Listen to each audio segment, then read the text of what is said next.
이 시간 우리에게 주시는 하나님 말씀은 사도행전 12장 20절에서 25절 신약 208쪽입니다. 헤롯이 두로와 시돈 사람들을 대단히 노여워하니 그들의 지방이 왕국에서 나는 양식을 먹는 까닭에 한마음으로 그에게 나와 왕의 침소 맡은 신하 블라스도를 설득하여 화목하기를 청한지라. 헤롯이 나를 택하여 왕복을 입고 단상에 앉아 백성에게 연설하니 백성들이 크게 부르되 이것은 신의 소리요 사람의 소리가 아니라 하거늘 헤롯이 영광을 하나님께로 돌리지 아니하므로 주의 사자가 고치니 벌레에게 먹혀 죽으니라. 하나님의 말씀은 흥왕하여 더하더라. 바나바와 사울이 부조하는 일을 마치고 마가라 하는 요한을 데리고 예루살렘에서 돌아오니라. 아멘. 오늘 본문은 중요한 이야기입니다. 중요한 이야기인데 너무 간단하게 기록이 되어 있습니다. 너무 간결하기 때문에 우리가 이것이 중요한가 하는 것을 깨닫지 못할 때가 있을 것 같습니다. 좀 더 자세히 읽으면 충분히 우리가 이 말씀을 통해서 귀한 교훈을 알 수 있습니다. 왜 이 말씀이 사도행전에 이 대목에 기록되어 있는가 하는 그런 의구심도 듭니다. 전반부에 헤롯 아그리파 1세의 죽는 이야기가 나와 있습니다. 이 이야기는 성경에 기록이 될 만큼 중요한 것입니다. 사도행전 시각으로 보면 매우 중요한 의미를 가집니다. 선교적인 차원에서도 이 헤롯의 죽음은 큰 의미가 있습니다. 헤롯 아그리파 1세라고 하는 사람은 대헤롯, 우리가 그냥 헤롯 왕, 헤롯 대왕 하는 그 대헤롯의 헤롯 왕의 손자입니다. 대헤롯 다음으로 가장 큰 세력을 확보한 분봉 왕입니다. 대헤롯 왕 다음에는 헤롯 아켈라오, 또 헤롯 안디바, 헤롯 빌립으로 그 영역이 셋으로 나누어졌습니다. 그래서 이스라엘을 다스리는데 이렇게 그 셋으로 나누었다. 그래서 분봉왕, 어느 지역을 다스린다, 그런 의미도 있습니다. 말하자면 대헤롯 때에 비해서 세력이 3분의 1로 이렇게 나누어졌잖아요. 형제들 간에도 서로 다투고 서로 갈등이 있었습니다. 그러나 이 헤롯 아그리파 1세에 이르러서는 다시 통일이 되어서 형제들을 다 제거하고 대헤롯 때보다도 영토가 더 확장이 되었습니다. 아그리파 1세는 유다와 사마리아 전체까지 다스리는 왕이 되었습니다. 그런데 아그리파 1세는 대헤롯의 손자로 이렇듯 큰 세력을 가졌지만 실제로 애매한 그런 의미를 가지고 있는 왕입니다. 그렇게 유다 땅에서는 큰 세력을 가지고 큰 영토를 가지고 있었지만, 그러나 그 왕 위에 또 왕이 있어요. 누구가 있었을까요? 로마 황제가 있었다는 것입니다. 어디까지나 로마 황제가 아그리파 왕의 위에 있었던 그런 존재입니다. 그러고 보면 그가 항상 왕 노릇하기가 얼마나 어려운지 알 수 있습니다. 백성의 환심도 사야 하고 또 로마 황제에게도 잘 보여야 되는 것입니다. 로마 황제가 이렇게 헤롯 아그리파를 볼 때 저 왕은 믿을만하다, 내가 그 유다 땅을 맡길만하다 하는 그러한 마음을 가져야 그 헤롯 아그리파도 편안하게 나라를 다스릴 수 있을 것입니다. 로마 황제는 어떤 마음을 가지고 있었을까요? 절대로 나를 배반하면 안 된다. 내가 지금 로마 황제인데 이렇게 너희 식민지를 내가 다스리려고 너를 분봉왕으로 세워놨는데 너가 나를 배반하거나 나를 반역하면 안 된다 하는 것입니다. 나를 잘 섬겨야 된다. 언제나 그렇잖아요. 그건 당연한 것이죠. 둘째는 유다와 사마리아 그 땅이 시끄럽다는 거예요. 유다 사람들이 항상 반역을 하고 항상 이렇게 거역을 하는 그런 땅인데, 이 땅이 제발 좀 평안했으면 좋겠다, 조용했으면 좋겠다. 그러니까 이렇게 그 땅에서 무슨 그렇게 막 저항하는 저항 운동이 없었으면 좋겠다 하는 것입니다. 그들은 무력으로 이스라엘을 다스리면서도 이스라엘 사람들이 그냥 그 로마 사람들에게 그냥 조용하게 그 순종적이었으면 좋겠다 하는 그런 마음을 가지고 있는 것입니다. 평화에 대한 말씀을 제가 드릴 때마다 로마의 평화, 하나님의 평화는 우리가 샬롬 그렇게 이야기를 합니다. 로마의 평화는 팍스라고 그래요.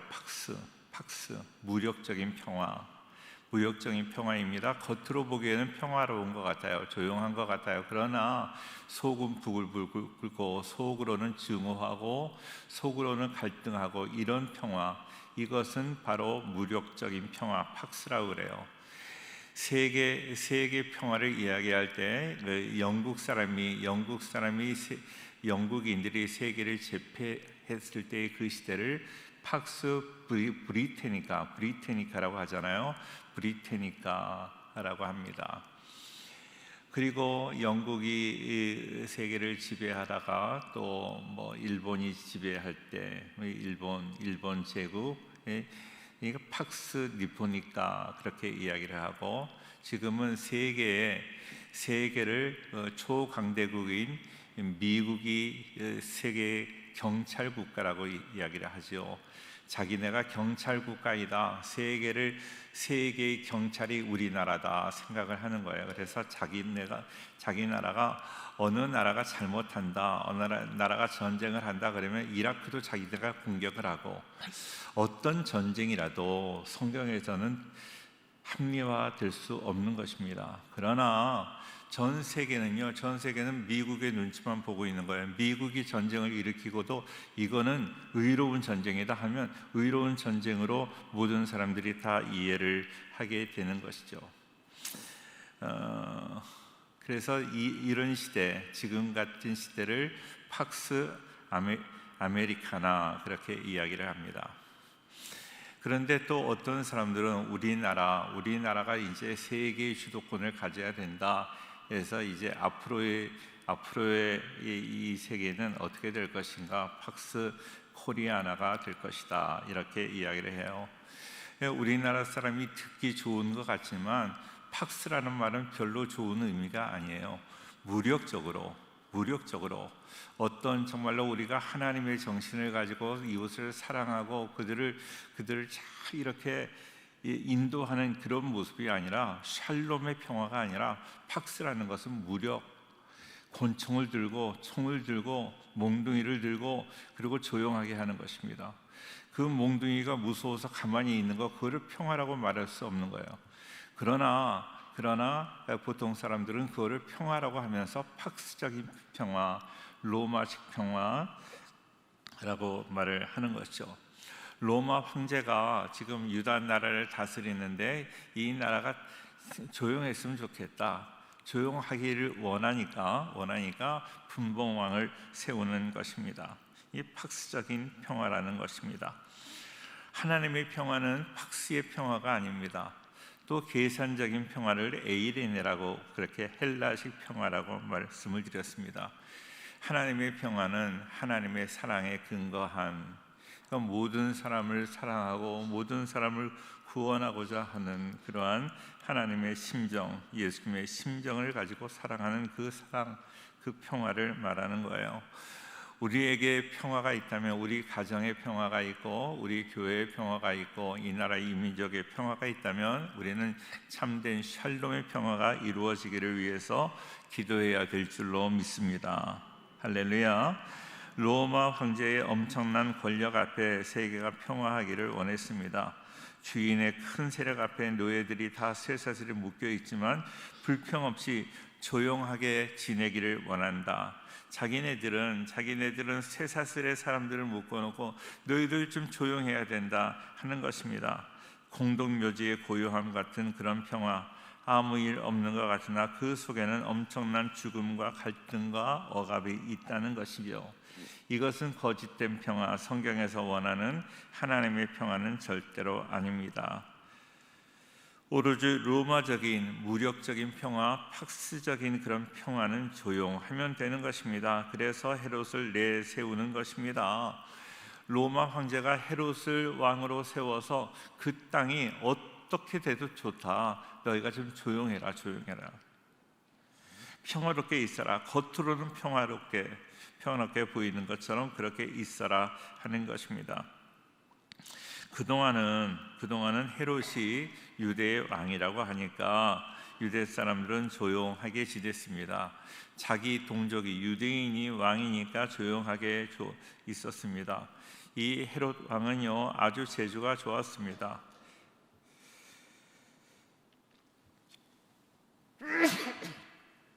비교적 나라를 잘 다스리는 사람이었습니다.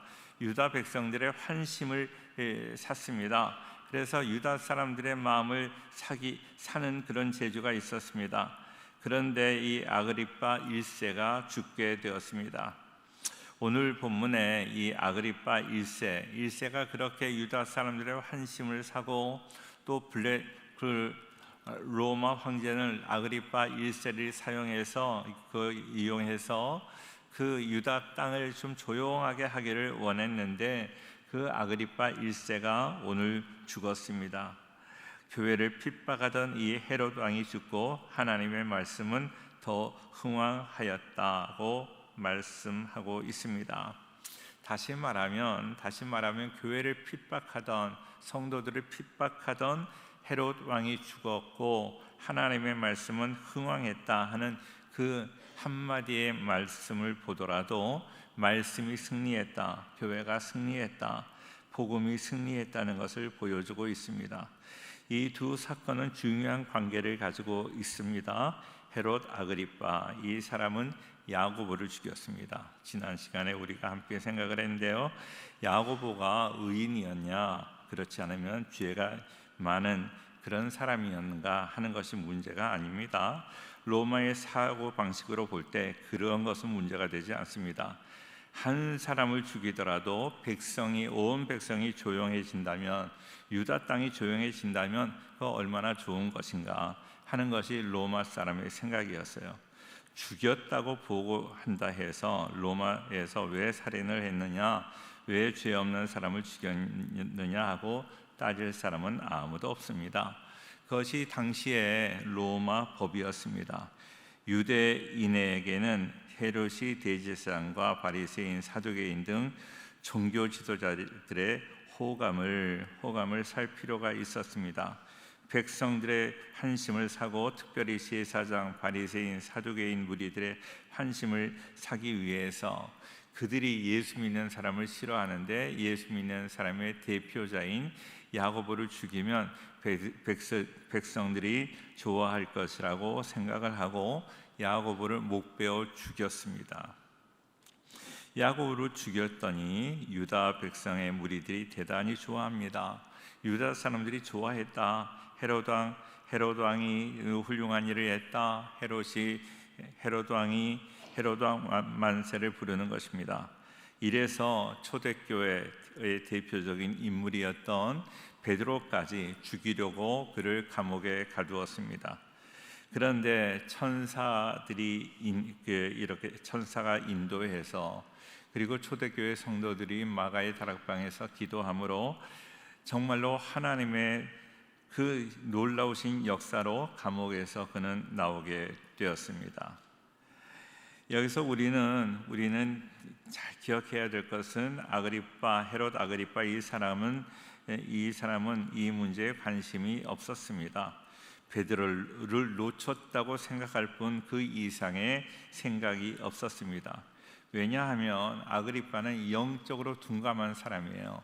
아그리파는 영적으로 둔감해서 베드로가 도망을 가니까 화가 나죠. 어떻게 지켰길래 이렇게 베드로가 도망을 갔느냐 하고 생각을 하는 것입니다. 신앙적으로 생각하면 하나님께서 왕이 되게 하셔서 분봉왕이 된 것이죠. 우리가 어디 높은 자리에, 직장에서도 영향력 있는 자리, 또 어디 어느 공동체에서나 내가 높은 자리, 영향력 있는 자리에 있다 하는 것은요, 하나님이 그 자리에 세운 거예요. 하나님이 뜻이 계셔서 우리를 세운 줄로 믿습니다. 그래서 하나님의 뜻대로 우리는 살아가야 될 거예요. 하나님의 뜻대로. 자, 모든 권세는 위로부터 났다 하는 말씀이 로마서 13장에 있습니다. 그 말씀은 그 악한 어떤 독재 정권을 잡은 그런 사람들이 좋아하는 성경이기도 하지만 이거는 분명한 하나님의 말씀입니다. 그렇기 때문에 내가 어떤 권세를 가지고 있다, 교회에서도 내가 영향력 있는 그런 지도자의 위치에 있다, 이것은 하나님이 뜻이 계셔서 우리를 불러주셨다는 것을 기억하고 하나님 앞에 겸손하게 이 사명을 감당해야 되는데, 그러지 못하는 사람들이 얼마나 많은지 모릅니다. 권력 위에 권력이 있습니다. 그 위에 또 권력이 있습니다. 하나님의 큰 왕권 아래 자기가 있다는 것을 알아야 됩니다. 자, 헤롯 왕 위에 로마의 황제가 있다면 로마의 황제 위에도 하나님이 계시다는 것을 그 로마의 황제는 알아야 되는데 그거를 깨닫지를 못했습니다. 하나님께서 세워주셨다는 것, 동시에 하나님의 의를 위하여 내가 존재한다는 것, 하나님의 나라를 세우기 위해서 내가 존재한다는 것을 우리는 꼭 기억해야 됩니다. 내가 편하고 내가 잘되고 내가 이익을 얻기 위해서 자기 향락을 위해서만 살아간다면 그것은 사명을 제대로 알지 못하는 사람입니다. 그런데 이제 오늘 본문에 죽었다고 나오는 헤롯의 모습이 자기만을 위해 살아가는 사람이에요. 우리들은요, 우리만을 위해서 살아가는 사람이 아니에요. 다른 사람을 위해서 살아가고, 아니 하나님의 나라를 위해서라면, 하나님을 위해서라면 나라도 나의 모든 것을 희생할 수 있는 그러한 모습이 있어야 되는 거예요. 그러니까요, 우리들은 세상 사람과 가치관이 다른 거예요. 우리가 예배 끝나고 막 쏜살에 같이 가서 나 혼자 막 빨리 국수를 먹고 그것도 좋지만, 다른 사람들이 먼저 좀 어려운 분들이 먼저 이렇게 식사할 수 있도록 배려하는 그런 마음이 먼저 우리에게 있으신가요? 다른 사람들 다 돌아보고 가면, 식당에 가면 뭐 국수도 떨어지고 밥도 떨어지고 그런 경우 있으신가요? 우리 교회가 밥을 조금 적게 하니까 끝나자마자 축도 받지 말고 그냥 쏜살같이 가서 밥 먼저 먹자, 이런 마음 가지고 있다면, 그런 마음이 있으신가요?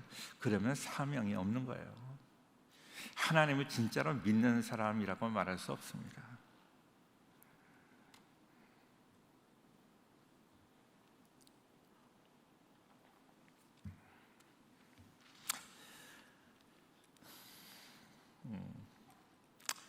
자, 야고보를 죽였지만 조금도 양심의 가책이 없습니다. 의인을 죽였는데, 죄 없는 사람을 목베어 죽였는데 내가 이거 하나님의 벌을 받지 않을까, 이런 생각조차 하지 않았습니다. 두려움도 없습니다. 베드로를 죽이려고 했다가 그의 추록을 알았습니다. 그가 도망간 것을 알았습니다. 하나님을 생각해야죠. 하나님이 이거 하지 말라나 보다, 내가 하나님께 큰 죄를 지었나 보다, 이렇게 생각해야 되는데, 그런 생각, 하나님에 대한 인식은 하나도 없고 어떻게 했어요? 파수꾼을 잡아서 모두 다 처형시켰습니다. 어떻게 그렇게 철동같이 지키라고 했는데 놓쳤느냐? 이렇게 알아볼 생각도 하지 않고 파수꾼들을 잡아다가 그냥 죽여버렸습니다. 이런 인간, 도저히 영적으로 무감각한 그런 사람이었습니다.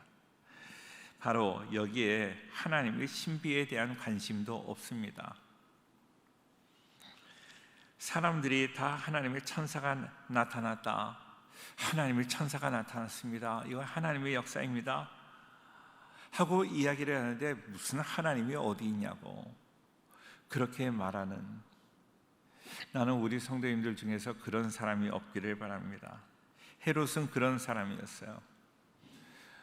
구약에 나오는 다윗의 군대 장관이었던 요압이 그런 사람이었어요. 여호와는 나의 아버지라는 그런 너무나 좋은 이름을 가지고 있잖아요. 그런데 다윗의 조카였는데, 그런데 그는 그러니까 하나님에 대한 교육을 다 받았어요. 그럼에도 불구하고 영적 관심이 전혀 없는 거예요. 자기의 생각대로 살아가는 거예요. 우리가 신앙생활을 그렇게 하고 교회에 오래 다녔다고 하고 직분도 받고 그랬는데 아직도 그렇게 자기 마음대로 살고 혈기를 부리고 그렇게 살아간다면 그 마음에 정말 하나님이 계신가요? 헤롯은 하나님에 대한 관심도 없고 하나님에 대해서 알려고 노력도 하지 않습니다. 하나님의 신비에 대해서, 하나님이 우리에게 환상을 보여주시고 꿈으로도 나타나고 하나님이 우리가 잘못하는 일이라면 그것을 막기도 하시고 그런 거에 대한 것을 전혀 알지 못합니다. 하나님의 뜻이 지금 어떻게 운행되고 있는지에 대해서 전혀 모르고 있는 것입니다. 어리석고 무지합니다. 그러니 깊은 고민도 없어요. 하나님 앞에 악을 행하고도 양심의 가책도 없고 고민도 없고 두려움도 없고 그렇게 살아가는 거예요.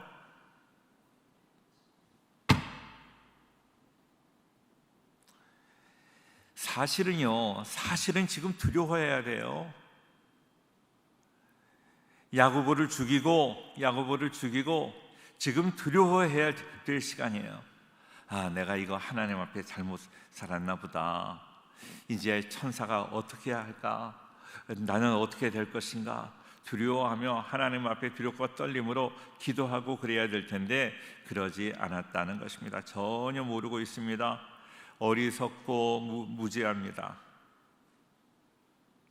그러니 깊은 고민도 없습니다. 지금 두려워해야 될 시간입니다.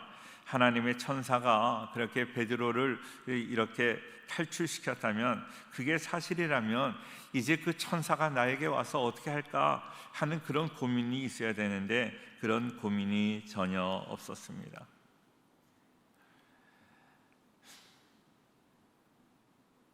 그런데 이 같은 헤롯에게 결정적인 시간이 주어집니다.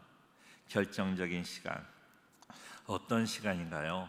그거는 그렇게 헤롯이 지금 그렇게 베드로를 죽이려고 하고 또 야고보를 죽이고 그랬는데, 그러면 어떤 결정적인 시간이 오는가 하면 하나님이 그에게 벌을 내리신다든가, 어제 그 지난 주일에 우리 총 여성 목장 임원들이 나오셔서 이렇게 세미 스키 드라마를 해주셨는데요. 주일날 어디 산으로 놀러 갔는데 발을 다쳤어요. 그건 복이에요. 깨닫게 되는 순간이 있는 건 복이에요. 그런데 헤롯은 이렇게 잘못했을 때 어떤 어려움을 당하는 것이 아니라 그가 더 잘 되고 있다는 거예요. 형통했다는 거예요. 불의한 사람이 잘 될 때 그것을 성공이라고 생각할 수 있습니다. 그러나 그것이 축하할 일은 아닙니다. 그것으로 인해서 크게 망하게 되는 것입니다. 내가 불의하고 죄의 길을 간다고 하면 죄의 길을 가는데 형통하게 돼요. 죄의 길을 가는데 잘 돼요. 모든 게 다 잘 되는 거예요. 내가 하나님 뜻을 거역하고 있는데 사업이 잘 돼요. 내가 하나님의 뜻을 거스리고 있는데 내가 더 건강해져요. 괜찮구나가 아니라 이게 더 큰 위기라는 것을 아셔야 돼요.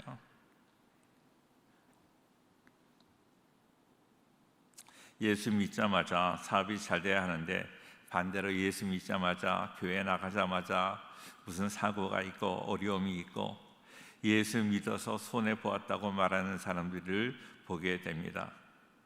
하나님께서 이제 옛날 생활을 청산하기 위해요, 잘못된 생활을 청산하게 하기 위해서 하나님이 그들에게 어려움을 주실 수도 있는 것입니다. 새롭게 시작해야 되는 것입니다. 지난날 믿지 않는 사람이 가졌던 수단과 방법 가리지 않고 불신앙적인 방법으로 그렇게 내가 살아왔다면 그거 청산하라는 거예요. 그런데 참 문제는 뭔가 하면 하나님이 원하지 않는 그 방법을 그대로 잡고 있으면서, 내가 그 세상 방법을 그대로 잡고 있으면서 하나님 보고 도와달라는 거예요. 이 하나님이 어떻게 역사하시겠어요? 예수를 믿었으니 목적도 바뀌어야 되는 것입니다. 가치관도 바뀌어야 되는 것이죠. 이제 장사하는 것도 바뀌어야 됩니다. 생활 자세도 바뀌어야 됩니다. 그래서 시련을 겪는 것입니다. 시련을 다 겪게 하시면서 목적도 세계관도 방법도 바꾸어 놓고야 다시 다음에 복을 주시는 것입니다. 이 과정이 우리에게 너무나 어려운 거예요. 시간도 많이 걸릴 것입니다. 그런데 이전에 가졌던 생활 태도를 그대로 가지고 있으면서 예수 믿자마자, 교회 나오자마자 뭐 잘된다, 뭐가 잘된다 그렇다면 그거는 문제가 있는 것입니다. 마지막으로 한 번 더 기회를 주시는데 그것이 바로 가난과 역경, 실패가 아니라 영광이었다는 거예요. 형통하는 것. 내가 죄를 지었는데 더 잘됐다, 내가 베드로를 죽이려고 했는데 더 형통하게 되었다. 예수님께서 말씀하시잖아요. 가증한 것이 거룩한 것에 서거든 때가 온 줄로 알라고 하셨습니다.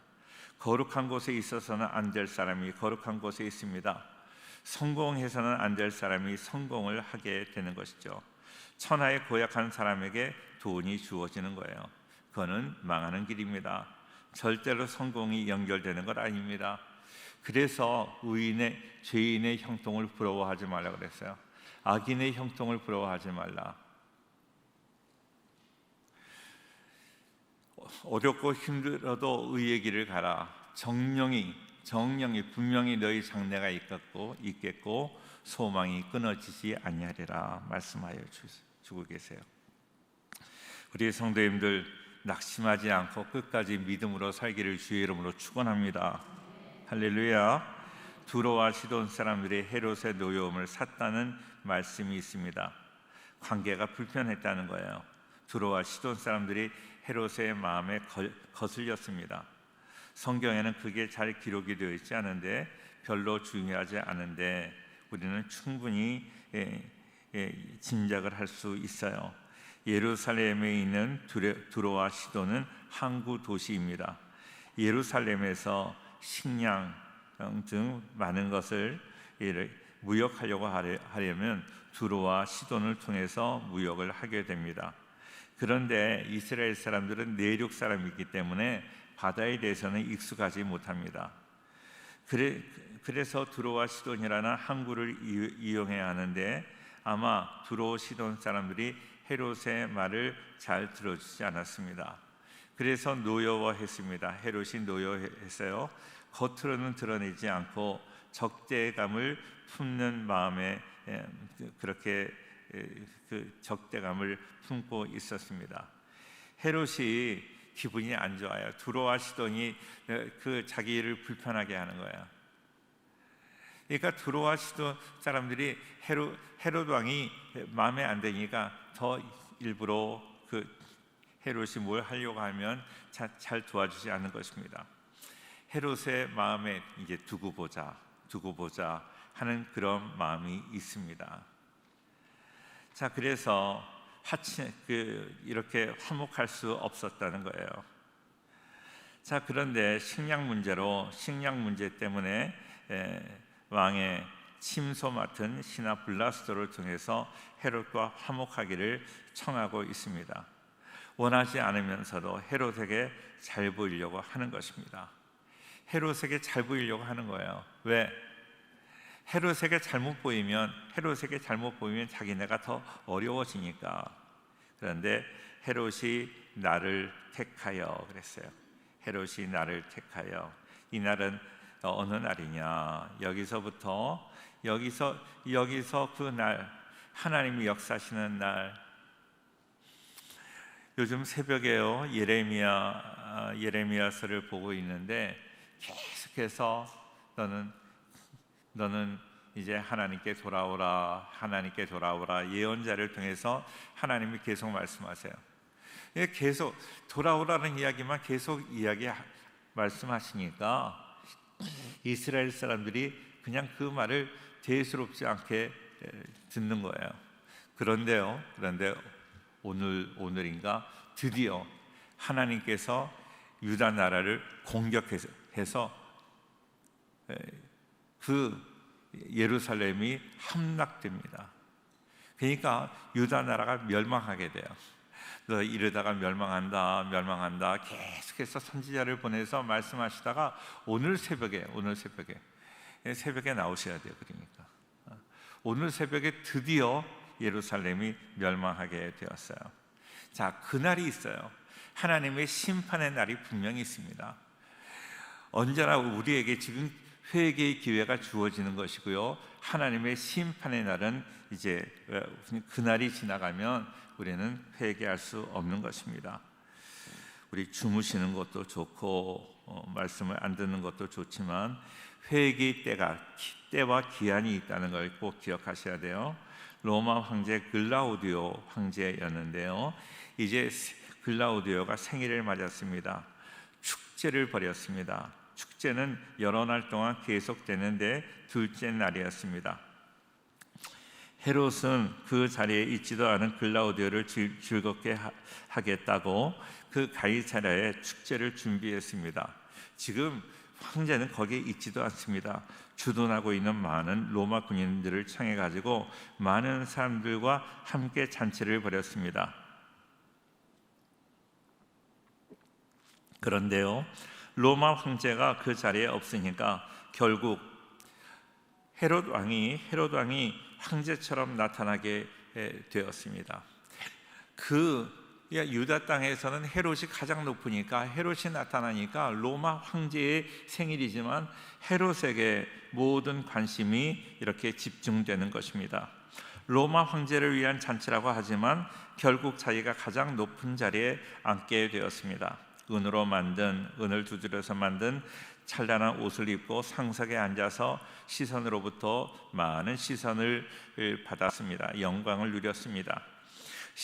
두로와 시돈에서 온 사람들이 이때를 타서 왕의 환심을 사려고, 지금 왕과 거북한 관계에 있었는데 이제 환심을 사서 이제 사는데 불편하지 없게 하려고 헤롯이 지금 연설을 하고 있는데 그들에게 연설이 끝나고 난 다음에 이야기를 하고 있습니다. 22절 말씀 같이 읽겠습니다. 22절입니다. 다 같이 시작. 백성들이 크게 부르되 이것은 신의 소리요 사람의 소리가 아니라 하거늘. 자, 무슨 얘기인가요? 지금 누가 연설을 했어요? 헤롯이 연설을 했어요. 그런데 헤롯의 연설을 제대로 들었는지 안 들었는지 모르는데 오직 관심은 뭔가 하면 헤롯의 마음을 사야 되겠다, 그 마음이 있어가지고 백성들이 크게 부르되 신의 소리다. 지금 이 소리는 신의 소리, 사람의 소리가 아니다, 신의 소리다, 이렇게 이야기를 합니다. 그리고 이제 우리는 당신을 왕을 신으로 섬기겠나이다 하고 말을 한 것입니다. 당신은 사람이 아닙니다. 신입니다. 신으로 섬기겠습니다. 헤롯은요, 기분이 어땠을까요? 좋았겠죠. 좋았습니다. 아첨하는 사람들은 이렇습니다. 그래서 우상이 생기는 거예요. 교만한 왕마다 내가 신이다, 내가 나라다, 그렇게 이야기를 하는 것입니다. 그때 어떻게 했어야 될까요? 헤롯은 아니다, 나는 신이 아니다, 나는 하나님이 아니다, 나에게 그런 얘기하지 말아라. 베드로가 고넬료의 집에 갔을 때 사람들이 막 엎드려서 절을 하고 그럴 때 이러지 말아라, 나는 하나님이 아니다, 그렇게 얘기했어요. 바울과 바나바가 기적을 많이 일으키니까 하늘로부터 신이 내려왔다, 제우스와 헤르메스가 내려왔다 하고 그들을 신으로 경배를 하려고 할 때 바울이 옷을 찢으며 이르지 말라. 나는 너희와 똑같은 사람이다. 그렇게 이야기를 해요. 하나님 앞에 크게 쓰임 받는 사람과 하나님께 죽임을 당하는 사람과의 차이입니다. 우리 성도님들 어떻습니까? 나에게 신이라고 얘기하고 이야기하지 않았어요. 그냥 가만히 있었어요. 가만히 있었어요. 근데 가만히 있는 것도 하나님 보시기에 악한 거예요. 아닙니다. 이러지 마십시오 하고 이야기를 해야 된다는 거예요. 사랑하는 성도님들, 우리가 이 세상을 살면서 이런 유혹받을 때가 너무나 많아요. 내가 하나님의 자리를 차지하게 될 때가 너무 많습니다. 겸손하지 않으면 하나님의 은혜를 받기 어렵습니다. 항상 겸손하여 하나님의 은혜 가운데 거하는 우리 모든 성도가 되기를 주의 이름으로 축원합니다. 겸손하지 않으므로 내가 그냥 하나님이라고 나를 불러 그렇게 얘기하지 않았지만 당신은 하나님입니다. 당신은 신입니다. 당신 같은 사람이 없습니다 하고 이야기할 때 가만히 그냥 있어요. 가만히 있는 것도 하나님 앞에 죄예요. 내가 뭐 하라고 그러지 않았어요 하는 그게 아니라 그를 거절해야 돼요. 절대로 하나님의 영광을 가로채지 않아요. 내가 아무에게나 내 영광을 주지 않겠다고 하였어요. 하나님은요, 교만한 자에게 절대로 하나님의 영광을 주시지 않습니다.